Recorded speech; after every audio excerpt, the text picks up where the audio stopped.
I think one of the main things I wanted to discuss with you, Chris, is all of the next gen players that have been having some really good results and are finding themselves, into the fourth round of the tournament. We've had Lerner Tien, who beat Medvedev in the second round. He's come through again, beating Corentin Moutet. Uh, and he's kind of like the new man of the moment, perhaps, especially for American tennis. He's become the youngest man since Nadal to get to the fourth round at this tournament. What did you make of him today, backing up that kind of 5-set win over Medvedev, coming through against Mute again, showing, little sign of sort of feeling that overwhelm and that maybe physical fatigue from the Medvedev match? What did you make of him today, backing up that big win?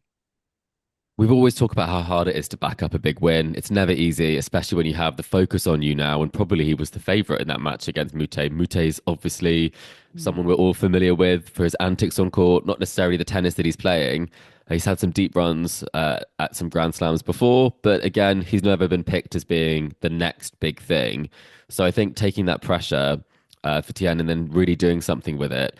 Really pivotal first set, 7-6. It was 10-12 in the tie break before he came through the next two sets, which probably made it a bit easier for him, settled the nerves.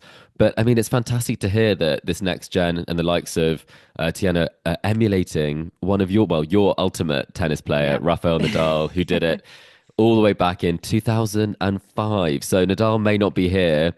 His record still stands because the youngest player since, I think, Rafael Nadal, right? So he still is the youngest player to have made that round for quite some time, and also the second youngest American man to make it to this stage. So it is interesting that we're seeing all these performances coming through. A big name, a finalist at the Next Gen final. So it's definitely a case that he's done what most young players aren't able to do, and most young players I would say doesn't include the likes of Carlos Alcaraz. He's not most young players, is he really? He's a cut above, but still, nonetheless, very, very impressive for a 19-year-old. Absolutely. And American tennis, they have quite a lot of, you know, really strong prospects from their youngsters, because they've also got Alex Michelson, who came through against Karen Khachenov. So he's through to the fourth round, obviously going to be playing Alex de Minaur, coming through against Khachenov today in straight sets. That's two young Americans now. They've both gone further than Taylor Fritz. So it's great for American tennis that they've got this kind of cohort of youngsters, along with the likes of Ben Shelton. Any thoughts on Alex Michelson? It's nice that also that maybe him and Tina are sort of thinking who can go the furthest. They've got a bit of competition there. Well, he actually had quite a lot of hype about him a couple of years ago. I think people really thought he'd be the next big thing. And then maybe there's a few other players who have kind of come on as well, quite a lot. So I Hmm. think it's actually great to see that he is putting the results together. I think for American tennis, it's also great that we have got these younger players coming up. I think there's been a bit of a lull since some of the big names like Andy Roddick. We've seen that quite a lot on the men's side, obviously, not on the women's side. Serena has been very much present, and so has Coco Gauff, obviously.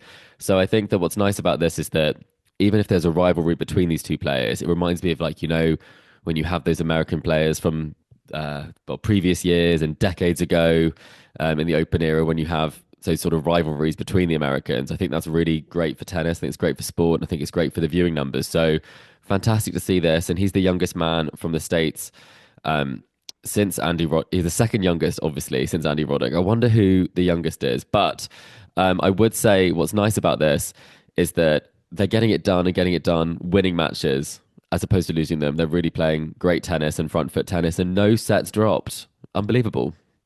Yeah, I mean, America have had a great tournament, really. They've had 6 men and 5 women into the third round, like who had reached the third round, which is great for them. And with Michelson and Teen, it's kind of spearheading that male kind of next gen cohort. It is interesting. And I wonder actually, with the next gen have had some great results here. Like, I mean, Mensik, he beat Ruud in the second round, but I know he did lose. And we had Fonseca taking out Rublev in round one, obviously then went on to lose. But, you know, the likes of Tsitsipas, Rublev, Ruud, Medvedev, all kind of losing in this tournament to next geners. So is the next gen, that the current next gen, already sort of taking over the sort of last generation of next gen? And are the likes of the Tsitsipas's, Ruud's, Rublev can we discount them from ever really getting to that point of where they're going to go deep and win a slam? I know Medvedev has won a slam; he's got to several finals, but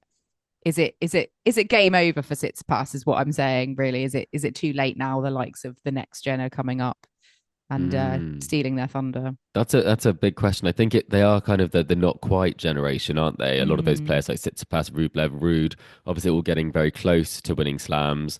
Tsitsipas getting a final, Ruud having multiple finals as well, and then Rublev obviously not quite making it past the quarterfinal stage. And some of these players are actually have a shot at making the quarterfinals, age 19. So I think there's definitely a case to be made that maybe the talent level is a bit higher, the generation below the current gen, if we're calling them that. Alcaraz is obviously kind of in between age wise, and so is Yannick Sinner. So it feels like there's this sort of like 23-year-olds who are doing really well, like Jack Draper, Yannick Sinner. We've got some really good players at that sort of age. And then we have these sort of 18 and 19-year-olds who were doing so well on the tour. I mean, Mensik took out Ruud. We've had great results from other players like Michelson's also taken out Khachenov as well. So two 11 to 20 seeds. So it does make you think that potentially it's just a more talented generation. That might sound a bit harsh because obviously we have got players who are still in the draw, like Zverev is still in the draw, who's very much from this generation. But it does make you think that, the Nadal, Federer's, Djokovic's were that cut above. And maybe we're seeing another generation that are that cut above as well.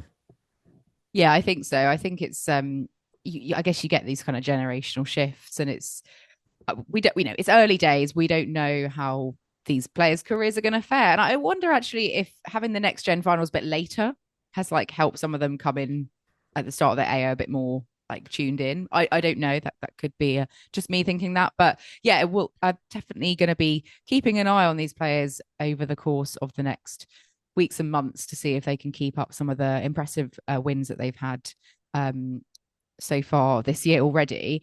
Out of the ones we've mentioned, who do you think is going to be the one to watch? We've got Tien, Jacob Mensik, Joao Fonseca, Alex Michelson. Which of them do you think maybe is going to be highest ranked at the end of this year? I know you were big on Fonseca, I think, in our I thought he was early brilliant. season predictions. Um, that's going to be a tricky one. I do think maybe 18 physically, 18 to 19, 18 to 20, there's a big difference as well. So I think that maybe Teen, I would think, could be up there. Lerner, I think he could have a great sort of season. But I do think that Mensik is that bit further along, obviously already being top 50. Yeah. And physically, I think he's got some real strength there. So I think he will do well. But let's not forget, he's out now, but Arthur Fils is also similar age to all of these players. So there's such depth of talent. So I probably think that Fils will still be the highest. And then I probably would say maybe a Mensik. Do you agree, Kim?